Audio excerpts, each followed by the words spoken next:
All right, well, you know what? We are back in the kitchen today, and what we're going to work on is a beef roast. And this one's a little bit different than a normal beef roast. This is called a New York loin roast, or a strip roast, or just a loin roast.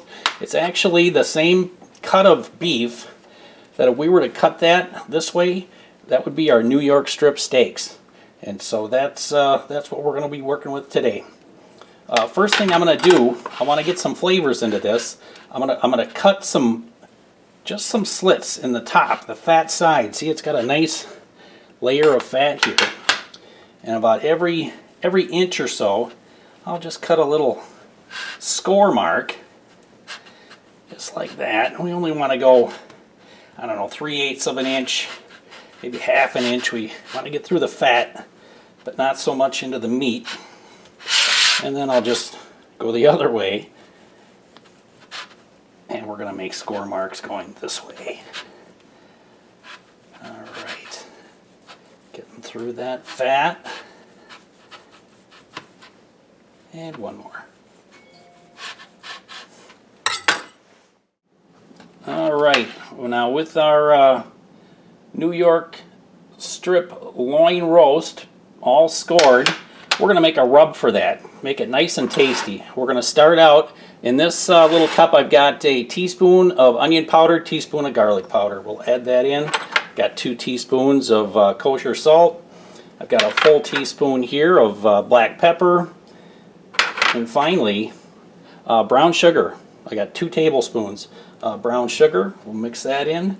And now what I want to do is I kind of want to make a little paste that I'm going to rub on this, and as a binder I'll add a little bit of olive oil to the mix. There we go.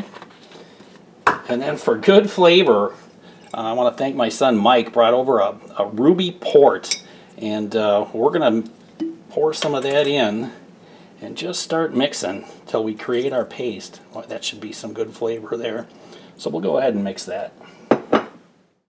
Alright, after a bit of mixing, I probably have that a little too wet. Probably threw in a little bit too much port, if you can believe that, too much port.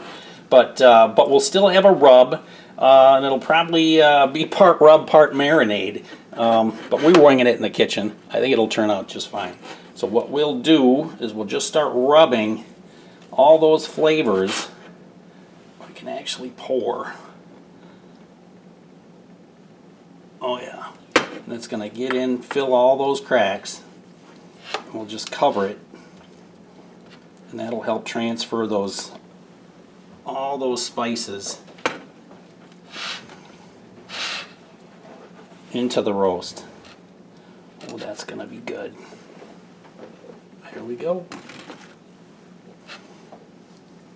Now we're just going to let it kind of soak in, we're going to cover that up with a little plastic wrap and put that back in the refrigerator for another hour or 2.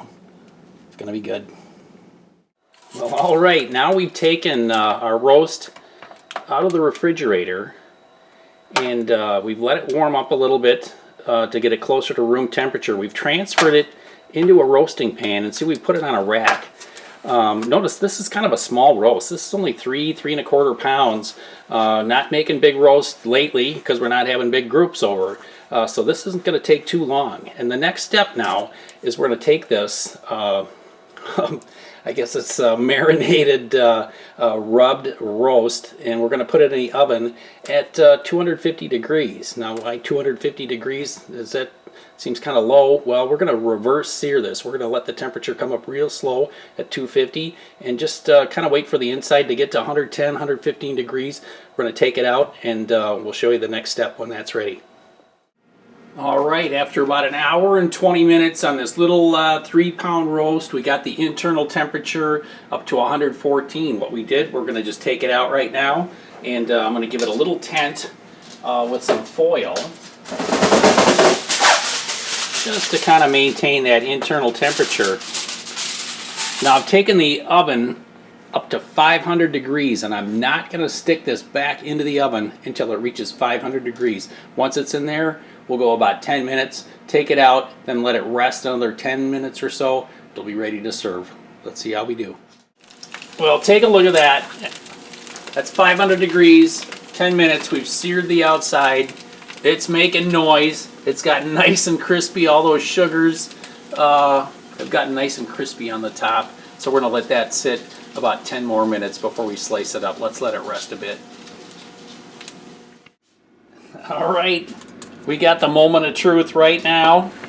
We've pulled this roast. You can see the top with that crosshatch on the fat.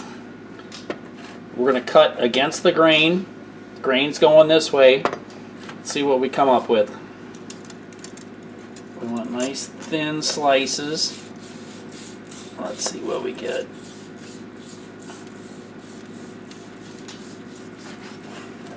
Oh, look at that. We let it rest and the juices stayed right in with the meat.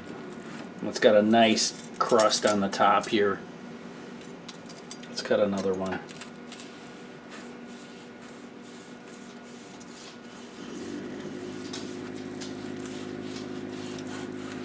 That's it. Beautiful. Beautiful. That reverse sear lets it cook evenly throughout. You notice it's not gray and then pink. It is just a nice pink throughout. It's not overdone. It's not underdone. It's just beautifully done. That's the beauty of the reverse sear. We nailed it tonight. We were kind of winging it there with as far as our rub or our marinade. But you know what? In the end, it worked out just great. Let's enjoy. And there we are at the country table. We've got our New York strip roast all sliced up, ready to go. We've got some roasted vegetables. What do we got in there, hon? We got some beets. We got sweet potato. We got carrots. We got regular potato, garlic, onion. We got that all roasted up, ready to go, and we're going to whip up a Caesar salad, and that's going to be our meal tonight. We're definitely going to give thanks for this wonderful meal we're having on a cold winter night here in Minnesota, but you know what? With the right ingredients, it's going to warm our tummies and warm our hearts. Thanks for watching.